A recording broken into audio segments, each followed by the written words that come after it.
આજે તો મારા મમ્મી લીલા લીલા છમ જેવા ધાણા લઈને આવ્યા છે. મારા મામાના ઘરે ગયા હતા લેવા.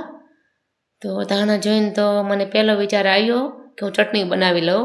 તો બધી સામગ્રી મેં ભેગી કરી લીધી છે અને આ ચટણી બનાવવાની છે મહેકે.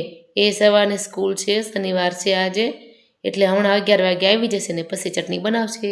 આજના બ્લોગમાં તમારું સ્વાગત છે. હું બનાવવા લાગી છું ધાણાની ચટણી.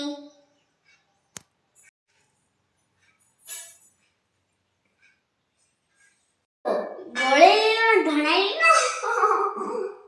ચટણી બનાવી દઈશું.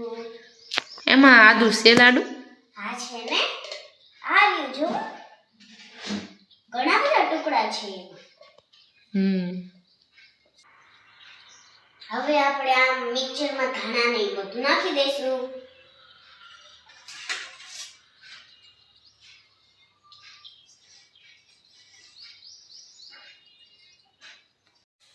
શું નાખીશ? ધાણા 2 ચમચી, આ 1 અને આ 2. શું નાખીશ? લસણ અને મરી નાખું. ગોળ ગોળ તો આપણે છેલ્લે ખાંડી નાખવાનું. એમ મિક્સર ખરાબ ના થાય. હા એટલે લાડુ ધાણાને એવું નાખજે માં દીકા. સારું. આપણે આને 3 ચમચી મીઠું નાખી દઈશું. પણ તમારી પાસે સ્વાદ અનુસાર નાખવાનું હો. તમારા સ્વાદ અનુસાર નાખવાનું હો ને.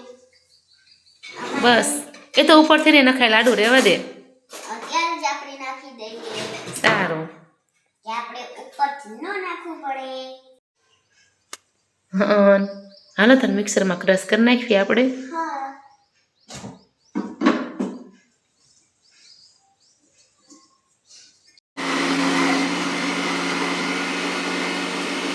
એ લાડુ સિંગદાણા નાખવા ને, સિંગદાણા. ફાઇનલી આપણી ચટણી બનીને તૈયાર થઈ ગઈ છે. સરસ મજાની લીલી છમ, જે હેલ્ધી પણ છે અને ટેસ્ટી પણ છે. તમે પણ બનાવજો. ચટણી તો મહેકે બનાવી લીધી. હવે મારે બનાવવાનું છે શાક. 3 થી 4 પાવડા તેલ નાખી દીધું ને ગરમ થવા દીધું. અને હવે આ બાજુ મેં શાક સુધારીને મૂકી દીધું છે. તેલ ગરમ થાય એટલે શાકને બનાવી લઈએ. હવે શાકને સાતળવા મૂકી દીધું છે. આજે તો ખાલી શાક જ બનાવવાનું છે. રોટલા તો મમ્મી બહાર કરી નાખશે. જો ટમેટાને બધું મિક્સ કરી નાખ્યું. અને અમને શાક બફાઈ જાય ને કોબીનું નથી ગમતું, એટલે એમ સહેજ કાચા જેવું રાખવી. અમે તો લસણવાળું મરચું એક હારે જ કરીને મૂકી દઈએ છીએ. અઠવાડિયાનું ડબ્બો ભરીને મૂકી દેવી.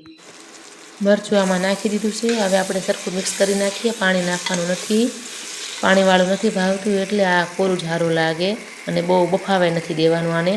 તો આજનો વિડીયો તમને ગમ્યો હોય તો લાઈક કરો, શેર કરો અને સબસ્ક્રાઈબ કરો.